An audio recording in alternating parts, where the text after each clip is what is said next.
তুই সামান্য একটা ড্রাইভার হয়ে তুই আমাকে হুমকি দিচ্ছিস? এই জায়গাটা কি তোর? এই জায়গাটা আমার না, কিন্তু এই গাড়িটা আমার। হাসালি তুই আমাকে। সামান্য একজন কর্মচারী হয়ে তুই গাড়ির মালিক হওয়ার স্বপ্ন দেখছিস? এই তুই গাড়ি বানান করতে জানিস? শুধু এই একটা গাড়ি না, এখানে যতগুলো গাড়ি দেখতে পাচ্ছেন সব গাড়ির মালিক আমি। এখন আপনি হয়তো ভাবছেন এখানে কতগুলো গাড়ি আছে। এখানে প্রায় 150 গাড়ি আছে। প্রত্যেকটা গাড়ির মূল্য 70 লক্ষ থেকে 1 কোটি টাকা। তাহলে এবার আপনি হিসাব করে দেখুন এখানে কত টাকার গাড়ি আছে। এই ড্রাইভার, আমার মংলাতে পোস্টিং হয়েছে, বাসাবাড়ি মালামাল নেওয়ার জন্য একটা ট্রাক লাগবে। তুই কি দিয়ে আসতে পারবি? হ্যাঁ ম্যাডাম, হবে। আপনি একটা কাজ করুন, আপনি আমাদের অফিসে গিয়ে যোগাযোগ করুন। আমাদের অফিসের নাম শান ট্রান্সপোর্ট। তুই যেতে পারবি কিনা সেটা বল। সামান্য একটা ট্রাক ভাড়া করার জন্য কি আমি অফিসে যাব নাকি? এই আমি কি কোনো সরকারি কাজ কাম করতে এসেছি নাকি? আহা ম্যাডাম, আপনি তো রেগে যাচ্ছেন কেন? সব কাজে তো একটা নিয়ম বা সিস্টেম থাকে, তাই না? আপনি একটা কাজ করুন, আপনি আমাদের অফিসে যান, সেখানে সব লোকেশনে গাড়ি পেয়ে যাবেন। এই 2 টাকার ড্রাইভার, তুই আমাকে শেখাচ্ছিস? তুই জানিস আমি কে? আমি একজন সেনা কর্মকর্তার স্ত্রী।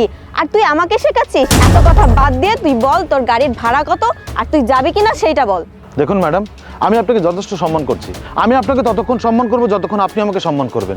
আরে আপনি সেনা কর্মকর্তার স্ত্রী হন বা সাধারণ পাবলিকের স্ত্রী হন, সেটা তো দেখার বিষয় আমার না। এটা বলে আপনি আমাকে কি বোঝাতে যাচ্ছেন? এই তুই সামান্য একটা ড্রাইভার হয়ে তুই আমাকে হুমকি দিচ্ছিস? এই জায়গাটা কি তোর? ম্যাডাম, মুখ সামলে কথা বলুন। এই জায়গাটা আমার না, কিন্তু এই গাড়িটা আমার। হাসালি তুই আমাকে। সামান্য একজন কর্মচারী হয়ে তুই গাড়ির মালিক হওয়ার স্বপ্ন দেখছিস? এই তুই গাড়ি বানান করতে জানিস? তুই তো দিনের আলোতে দাঁড়িয়ে দাঁড়িয়ে ঘোড়ার মতো স্বপ্ন দেখছিস। দেখুন, আপনি কিন্তু ধৈর্যের বাঁধ ভেঙে দিচ্ছেন। এই তুই সামান্য একটা ড্রাইভার হয়ে আমার কি করার ক্ষমতা রাখিস? ওয়েট, তোকে দেখাচ্ছি।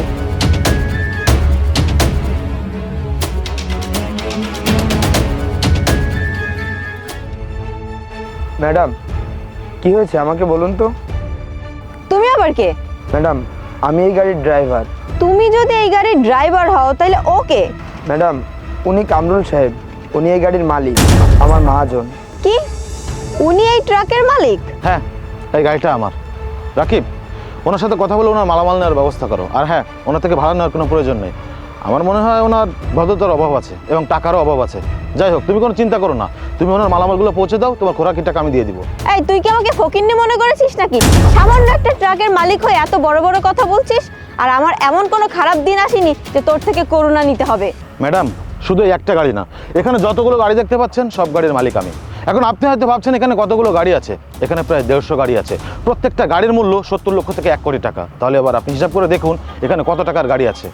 আপনি যদি হিসাব না বোঝেন তাহলে আমার অফিসে যান, সেখানে আমার ম্যানেজার আছে, আপনাকে হিসাবটা ভালো করে বুঝিয়ে দেবে।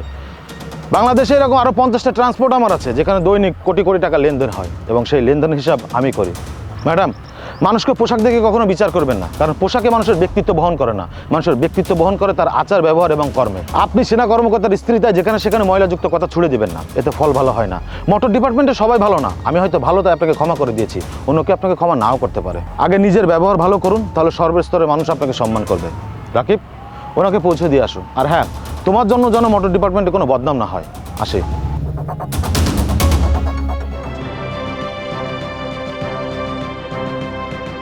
ভাই, আসলে আমি সরি।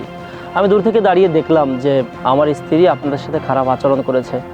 আমি আমার স্ত্রীর হয়ে আপনার কাছে ক্ষমা চাচ্ছি। আর আপনার মহাজনকে বলবেন আমরা এসে আপনার কাছে ক্ষমা চেয়ে গেছি। মিথিলা, একটু আগে আমার মেইল এসেছিল, আমাদের ট্রান্সফারটা ক্যান্সেল করা হয়েছে। চলো ভাই, আমাদের ট্র্যাক লাগছে না। লোকটি ভালো, সেনা কর্মকর্তা, দেশের হয়ে কাজ করছে, কিন্তু তার বউ একটুও ভালো না। যাই হোক, আমার কাজ আমি করি।